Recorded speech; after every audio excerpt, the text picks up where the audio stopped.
வணக்கம் சிவ நண்பர்களே. 2025 மார்ச் மாத கிரக அமைப்புகளின்படி கன்னி ராசிக்கான பலன்கள்.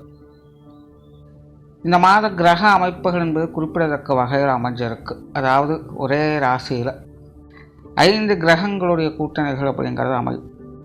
அதாவது சூரியன், சுக்கிரன், புதன், சனி மற்றும் ராகு ஒரே இடத்துல சஞ்சாரம் செய்துட்டு வரும். அதாவது இது எக்ஸாக்டாக சொல்லணும்னா கும்பராசிக்கும் மீன ராசிக்கும் இடைப்பட்ட இடத்துல இந்த கிரக கூட்டணிகள் அப்படிங்கிறது ஏற்படும். தவிர இங்கே சுக்கிரனும் புதனும் வக்ர நிலையில் சஞ்சாரம் செய்வாங்க. தவிர சுக்கிரன் இங்கே உச்சம் பெற்ற நிலையில் இருக்காங்க. ஆக இந்த கிரக கூட்டணிகள் என்பது வலுவாக இருக்கா, சாதகமான நிலைகள் இருக்கா அப்படின்னு பார்த்தோம்னா அதுவே ஒரு பெரிய கன்ஃபியூஷன் தான். காரணம், இது நட்பால் உருவாகக்கூடிய ஒரு கூட்டணிகள் அல்ல. எதிரிக்கு எதிரி எனக்கு நண்பன் அப்படின்னு சொல்லக்கூடிய நிலைகளை உருவாகக்கூடிய ஒரு கிரக கூட்டணி. உதாரணத்துக்கு சூரியனுடைய நிலை எடுத்துட்டோம்னா சூரியன் சனிக்கும் ஆகாது, ராகுக்கும் ஆகாது. ஆனால் புதன் சுக்கிரனோடு இணைஞ்சிருக்கிறதுனால இந்த சனியும் ராகுவால் சூரியனுக்கு அவ்வளவாக சாதகமில்லாத பாதகமான நிலைகளை கொடுக்கவும் முடியாது. அதாவது இங்கே இப்போது சனியும் ராகுவும் சூரியனுக்கு பாதகமான நிலைகளை செயல்பட முடியாது. ஆனால் இயற்கையாக அவங்களால சாதகமான நிலைகளை செயல்பட முடியாது. அப்போ இங்கே என்ன மாதிரியான சூழ்நிலைகள் இருக்கும் அப்படிங்கிறது கொஞ்சம் கஷ்டம் யூகிக்கிறது. இந்த மாதிரியான காலகட்டங்கள்லாம் அந்த கர்ம பலன்கள் அப்படிங்கிறது அதிகரிக்கும். கிரகங்களால் இங்கே நல்லது கெட்டது வர்றது ஒரு பக்கம் இருந்தாலும் கூட அவங்க அந்தந்த நன்மை தீமைகளால் தீண்டப்படாமல் இருக்காங்களா அப்படிங்கிறது தான் இங்கே முக்கியமாக பார்க்கணும். ஏன்னா இந்த மாதிரியான சூழ்நிலைகள் நல்லதோ கெட்டதோ அவங்கவுங்க ஜாதகப்படி வரவும் செய்யும், போகவும் செய்யும். அப்போது இங்கே ஒரு பாதகமான விஷயம் நடக்குது அப்படின்னு வச்சுக்கோங்க. உதாரணத்துக்கு எரியிற தீ இருக்குதுன்னா அந்த எரியிற தீயை நம்ம அணைக்கிறோமா இல்லை எண்ணெய் ஊற்றி வளர்க்குறோமா அப்படிங்கிறது நம்ம கையில் தான் இருக்கும்.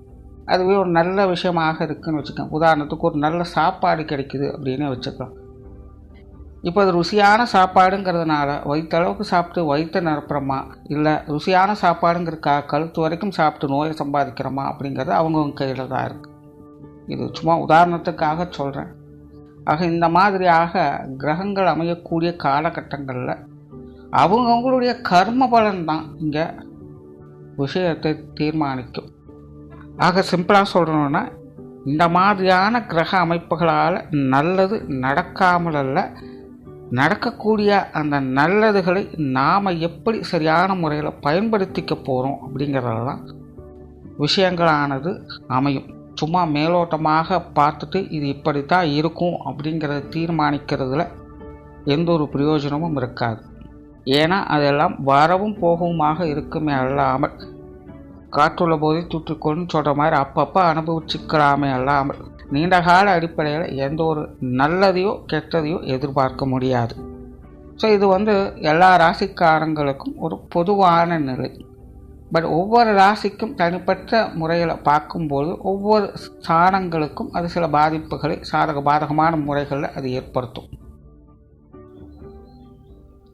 ஸோ இந்த அமைப்பானது கன்னி ராசிக்கு பார்த்திங்கன்னா ராசிக்கு 7ஆம் இடத்துலேருந்து செயல்பட்டு வரும். தவிர இந்த மாதம் உங்களுடைய ராசிநாதனும் ராசிக்கு 7ஆம் இடத்துல நீச்சகதி அடைந்து வக்கர நிலையில் கிரக கூட்டணிகளோடு சஞ்சாரம் செய்துட்டு வராங்க. ஆக கன்னி ராசிக்காரங்களுக்கு இந்த மாதம் எல்லாமே ஒரு கலவையான அமைப்புகளில் தான் இருக்கும். குறிப்பாக மற்றவங்களுடைய சப்போர்ட் அப்படிங்கிறது இந்த மாதம் தேவைப்படக்கூடிய ஒரு மாதமாக இருக்குது. முடிஞ்ச அளவுக்கு உடன் இருப்பவங்ககிட்ட தேவையில்லாத சங்கடங்களை வளர்த்து கொள்ளாதீங்க. ஒரு பக்கம் கன்னி ராசிக்காரங்களுக்கு இந்த மாதம் எல்லாத்தையுமே தேடி போகக்கூடிய நிலை அப்படிங்கிறது இருக்கும். ஏதோ ஒரு வகையில் மற்றவங்களோட உதவியை நாடி போவாங்க. தன்னை சார்ந்தவங்களை அரவணைத்து கொள்ளவும் செய்வாங்க. ஆனால் அதுக்கு ஏற்ற அளவுக்கு மற்றவங்க அனுசரணையாக இருப்பாங்களா அப்படிங்கிறதான் ஒரு கேள்விக்குறி. பட் இங்கே நல்ல விஷயம் என்ன அப்படின்னு பார்த்தீங்கன்னா எப்போவுமே கன்னி ராசிக்காரங்களுக்கு எல்லாமே ஒரு பேலன்ஸ்டான நிலைகளில் தான் இருக்கும். ஸோ இங்கே பெருசாக நெகட்டிவான விஷயங்கள் எதிர்பார்க்க வேண்டியதில்லை. அதுக்காக கெட்டதெல்லாம் கிடைச்சிரும் அப்படின்னு எல்லாத்தையுமே கண்மூடித்தனமாக நம்பிக்கொண்டு எந்த ஒரு காரியத்திலும் ஈடுபடாதீங்க. ஏன்னா மற்றவங்களை சார்ந்து தான், மற்றவங்களை எதிர்பார்த்து தான் காரியங்கள் விஷயங்களில் ஈடுபட வேண்டியதாக இருக்குது. அதனால் முழுவதுமாகவே மற்றவங்க நம்பி எல்லாத்தையும் ஒப்படைச்சிட்டு நம்ம சும்மா இருக்கலாம் அப்படின்னு நினச்சாங்க எந்த ஒரு காரியமும் இருக்காது. அப்பப்போ கவனிச்சுக்கிட்டும் இருக்கணும். அவங்களுக்கு உதவியாகவும் எல்லா விஷயங்களும் செஞ்சுட்டு இருக்கணும். அதாவது எல்லாமே உங்களுடைய முயற்சியால் தான் நடைபெறுது, ஆனால் மற்றவங்களுடைய துணையோடு இது நடைபெறுது அப்படிங்கிறத புரிஞ்சுக்கணும். ஆக இந்த மாத அமைப்பே பார்த்திங்கன்னா உங்கள் கூட இருக்கிறவங்களுக்கு நீங்கள் எந்த அளவுக்கு உதவிகரமாக நல்ல விஷயங்களோடு செயல்பட்டு வரீங்களோ அந்த அளவுக்கு நற்பலங்களும் நீங்களும் எதிர்பார்க்கலாம். பொதுவாக கன்னிராசிக்காரங்களுக்கு இந்த மாதம் வெளி விஷயங்கள் காரியங்கள் ஈடுபாடுகள் அதிகரிக்கும். ஏதோ ஒரு வகையில் மற்றவங்க சம்பந்தப்பட்ட விஷயங்கள் காரியங்களில் முனைப்போடு செயல்பட்டு வருவீங்க. பொது விஷயங்கள் காரியங்கள் ஈடுபட்டு வரக்கூடியவங்களுக்கு இந்த மாதம் கொஞ்சம் அலைச்சல் இருந்தாலும் சாதகமான அமைப்புகளையும் பெற்று வருவீங்க. வெளி விஷயங்கள் காரியங்களில் உங்களுடைய ஈடுபாடுகள் அப்படிங்கிறது கொஞ்சம் சிரமத்தை ஏற்படுத்தும். இருந்தாலும் முடிவுகள் உங்களுக்கு நன்மையை கொடுத்துட்டு வரும். சுப விசேஷங்கள் காரியங்களில் பங்கெடுக்கக்கூடிய நிலைகள் நிறைய பேருக்கு இருக்கும். நிறைய விருந்து விழாக்களுக்கு போய் வரக்கூடிய அமைப்புகள் என்பது இருக்கும். திருமண அமைப்புகள், புத்திரபாக்கிய அமைப்புகள் இதெல்லாமே இந்த மாதம் சிறப்பாக இருக்கும். குறிப்பாக காதல் சம்பந்தப்பட்ட விஷயங்கள், கணவன் மனைவி உறவுகளுக்குள் அந்யோன்யத்தன்மை அதிகரிப்பது, இந்த மாதிரியான சமாச்சாரங்கள்லாம் கன்னிராசிக்காரங்களுக்கு சாதகமாகவே இருக்கும். தொழில் வேலை உத்தியோகமாக சில திருப்பம் தரக்கூடிய அமைப்புகள் என்பது உருவாகும். நிறைய பேருக்கு புதிய வேலை வாய்ப்புகள், தொழில் வாய்ப்புகள் போன்ற விஷயங்கள் சாதகமான நிலைகள் அமையவும் செய்யும். குறிப்பாக வாடிக்கையாளர்கள் சார்ந்த விஷயங்களில் அதிக கவனம் செலுத்த வேண்டியதாக இருக்கும். புதிய வரவுகள் என்பது இருக்கும். நிறைய புதிய வாடிக்கையாளர்கள் இருக்கக்கூடிய அமைப்புகள் என்பது உண்டு.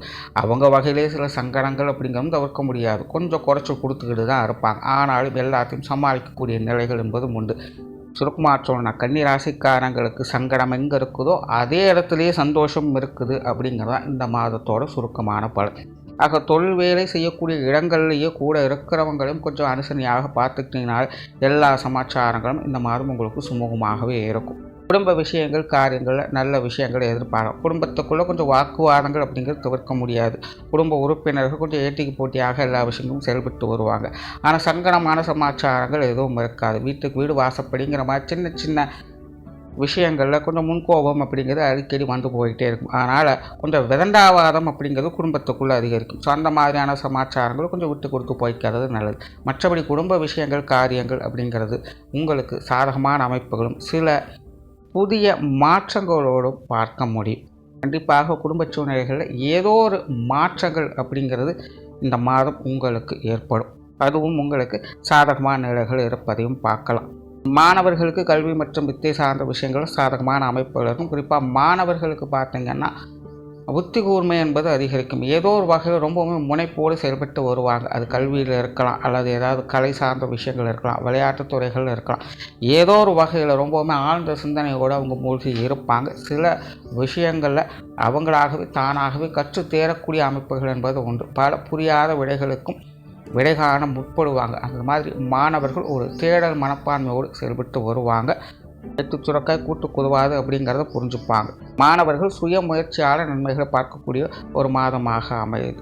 அதே போல் சொத்து சுகங்கள் வகையில் சாதகமான அமைப்புகள் ஒரு நல்ல விஷயங்களை எதிர்பார்க்கலாம். இடமாற்றங்கள் கொடுக்கல் வாங்கல் விஷயங்களில் சாதகமான அமைப்புகள் என்பது இருக்கும். ஆனால் கன்னிராசிக்காரங்க இந்த மாதிரியான விஷயங்களை காரியம் முடிகிற வரைக்கும் கச்சிதமாக கவனத்தோடு இருக்கிறது நல்லது.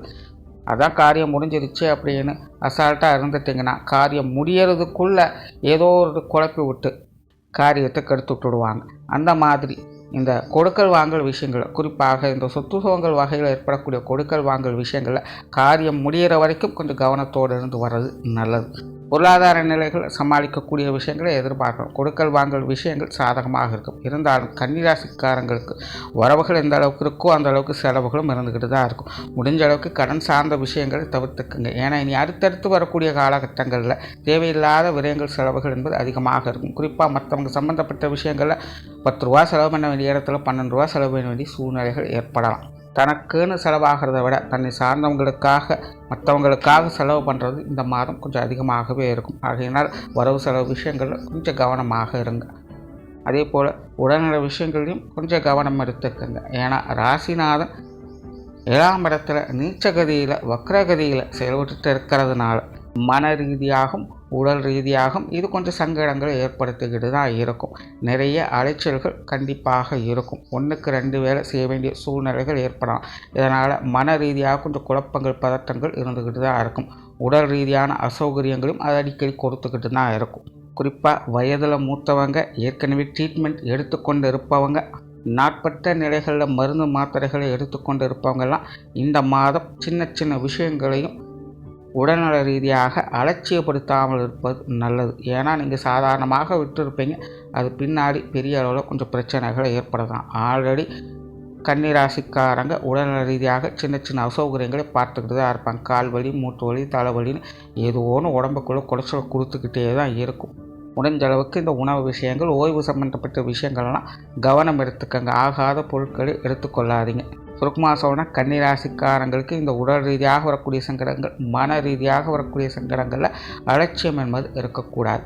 ஸோ ஓவராலாகவே கன்னிராசிக்கு பார்த்திங்கன்னா இந்த மாதம் சாதகமான சூழ்நிலைகள் என்பது இருக்கும். ஆனால் மற்றவங்களை சமாதானப்படுத்தி தான் அந்த சாதகமான நிலைகளையும் பார்க்க வேண்டியதாக இருக்கும். நன்றி, வணக்கம், வாழ்க வளமுடன்.